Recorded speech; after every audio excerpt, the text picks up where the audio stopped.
వీరభద్రుడు సూర్య cinema. సూర్య ఇప్పుడు కింద పడి పైకి లేస్తూ ఉన్నాడు.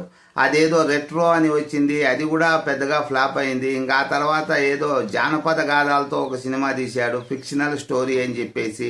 ఆ సినిమా పేరు కూడా గుర్తు రావడం లేదు, అది అంత చండాలంగా ఉంది.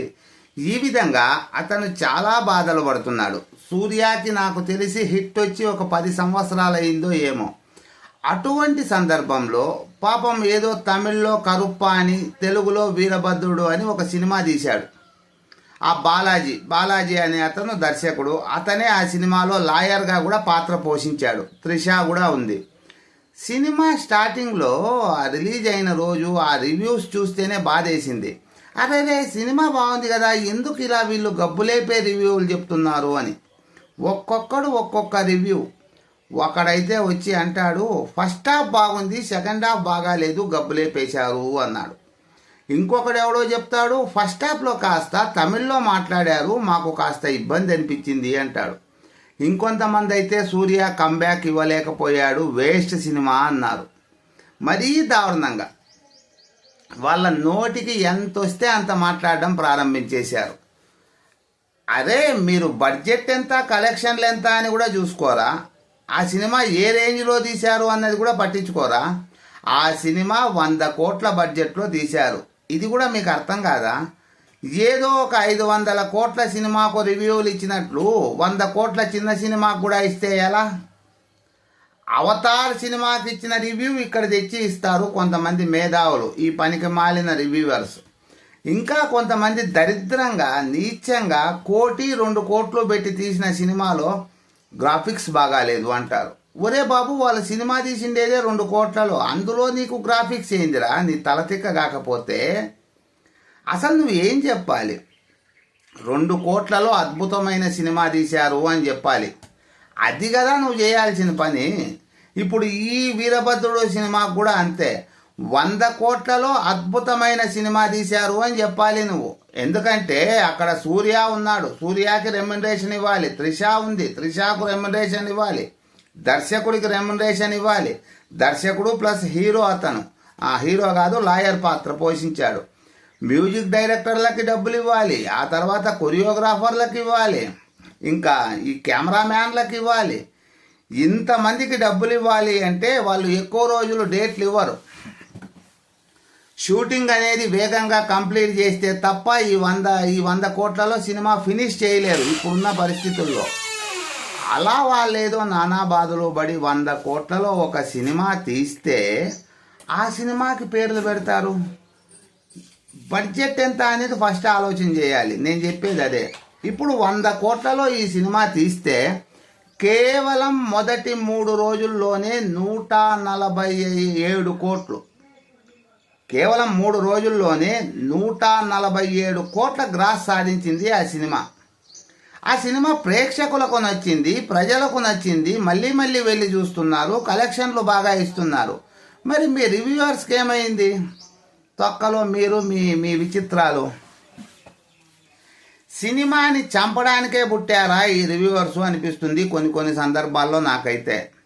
వీళ్లకు బడ్జెట్తో సంబంధం లేదు, నోటికొచ్చిన యాకీ కూతులన్నీ కూస్తారు. అఖండ 2 సినిమా గురించి కూడా అలాగే కూశారు. అప్పుడు వాళ్ళు తీసిండేది 150 కోట్లలో తీశారు ఆ సినిమా. ఆ 150 కోట్లలో సినిమా తీసినప్పుడు ఎలా ఉంటుంది? నీకు ఒక 10,000 కోట్ల గ్రాఫిక్స్ పెడతారా? మాట్లాడేటప్పుడు కాస్త ఆలోచించుకోవాలి కదా. అదేదో మహేష్ బాబు చెప్తాడు ఒక సినిమాలో డైలాగ్, బుద్ధుండక్కర్లా అని. అలాగే మాట్లాడుతున్నాను నేనైతే. ఇప్పుడు ఈ సినిమా కలెక్షన్లు మన తెలుగు రాష్ట్రాల్లో చూద్దాం, వేరే రాష్ట్రం కూడా వద్దు. వీళ్ళు ఈ సినిమాని 7,20,00,000కు తీసుకున్నారు 2 తెలుగు రాష్ట్రాల్లో తెలుగు వర్షన్. టోటల్ తెలుగు భాషలో ఉన్నటువంటి వర్షన్ వీళ్ళు 7,20,00,000కు తీసుకున్నారు. వీళ్లకు ఈ సినిమా బ్రేక్ ఈవెన్ కావాలి అంటే 7,50,00,000 కావాలి. మీకు అనిపించవచ్చు ఆ 30 లక్షలు ఎందుకు పెరుగుతుంది అని. థియేటర్ మెయింటెనెన్స్ ఖర్చులు ఉంటాయి, అందుకని ఆ 30 లక్షలు పెరుగుతుంది. మనం 7,20,00,000కు కొనుక్కున్నా మనం పెట్టిండే పెట్టుబడి రావాలి అంటే ఇంకొక 30 లక్షలు ఎక్కువ రావాలి. అప్పుడు మనకి పెట్టుబడి వచ్చినట్టు. ఆ తర్వాత వచ్చేదంతా ఇంకా లాభం కింద వస్తుంది మనకు. కేవలం 3 రోజుల్లో ఈ సినిమా కలెక్షన్ చేసిండేది ఎంత అంటే 6,42,00,000 రూపాయలు కలెక్షన్ చేసింది. ఈ సినిమా ఇంకా ఖచ్చితంగా ఇంకా బ్రేక్ ఈవెన్ కావడానికి 11,60,00,000 గ్రాస్ కొలగొట్టింది అంటే 1,08,00,000 రూపాయలు కేవలం 1,08,00,000 రూపాయలు కొల్లగొడితే ఈ సినిమా బ్రేక్ ఈవెన్ అవుతుంది. నేను చెప్తున్నది కేవలం 3 రోజులు కలెక్షన్లు మాత్రమే. ఇప్పుడు సోమవారం అయిపోయింది, నిన్న, ఈరోజు మంగళవారం లేకొచ్చాం. నేను వీడియో చేసేటప్పటికి ఈ సినిమా బ్రేక్ ఈవెన్ అయ్యి ఉన్నా ఆశ్చర్యం లేదు. ఇంత గొప్ప సినిమాని పట్టుకొని కూశారు, లేఖీ కూతలు కూశారు. ప్రతి ఒక్కడు ఒక్కొక్క లేఖీ కూతు కూశారు. నేను కూడాను రాజాసాబ్ సినిమా బాగాలేదు అని చెప్పాను. కారణం ఏమిటి అంటే వాళ్ళు పెట్టుబడి 450 కోట్లు చెప్పారు. 450 కోట్లు పెట్టి ఇంత చెత్త సినిమా తీశారా ఆ మారుతి అని బాధేసింది. మనం ఇప్పుడు సినిమాలు అంటే బడ్జెట్, కలెక్షన్లు ఈ రెండే ముఖ్యం. ఇప్పుడు ఈ సినిమా సూపర్ డూపర్ హిట్. మరి ఈ రివ్యూవర్స్ కళ్ళలో ఏం పెట్టుకొని చూశారు? కంటద్దాలు పెట్టుకొని చూశారా, లేకపోతే బ్లాక్ అద్దాలు పెట్టుకొని చూశారా? కన్నాపరేషన్ అయినప్పుడు ఇస్తారు, నల్ల అద్దాలు ఇస్తారు, ఏమి కనపడదు. అటువంటి నల్ల అద్దాలు పెట్టుకొని కనుక చూశారా అనిపిస్తోంది. అసలు ఎంత దరిద్రమైన రివ్యూస్ ఇచ్చారంటే నాకే ఆశ్చర్యం వేసింది. ఏందిరా ఇలా చెప్తున్నారే, బాగానే ఉంది కదా సినిమా అని. సెకండ్ హాఫ్ పూర్తి గబ్బులేసిపోయింది. ఇంకా అసలు ఏం బాగాలేదు. దేవుడు దిగొచ్చినా ఏం చేయలేడా. ఎవరు నోటికి వచ్చింది వాళ్ళు మాట్లాడేశారు. ఆఖరికి బాహుబలి సినిమా బాగాలేదు అన్న వాళ్ళు 90% రివ్యూవర్స్. ఆ సినిమా ఎన్ని కోట్లు కలెక్షన్లు చేసిందో మనందరికీ తెలుసు. పుష్ప సినిమా బాగాలేదు అని చెప్పిన మేధావులు కూడా ఉన్నారు.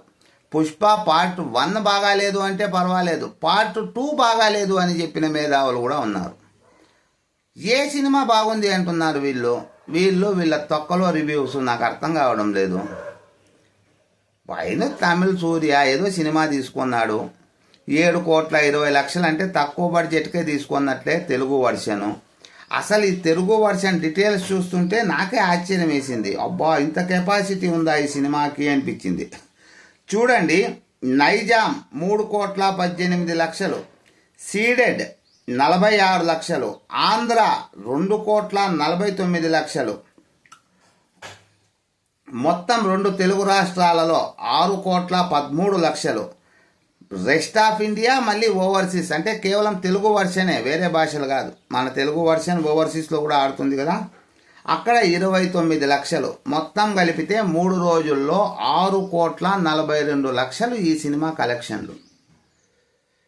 ఈ కలెక్షన్లు చూశాకైనా వాళ్ళు ఒక వీడియో పెడతారా అంటే పెట్టరు.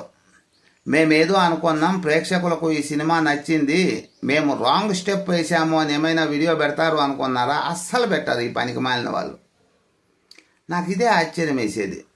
ఈ పనికి మాలిన రివ్యూవర్స్ గురించి మీ అభిప్రాయం ఏమిటి అన్నది కామెంట్ చేయండి మిత్రులారా.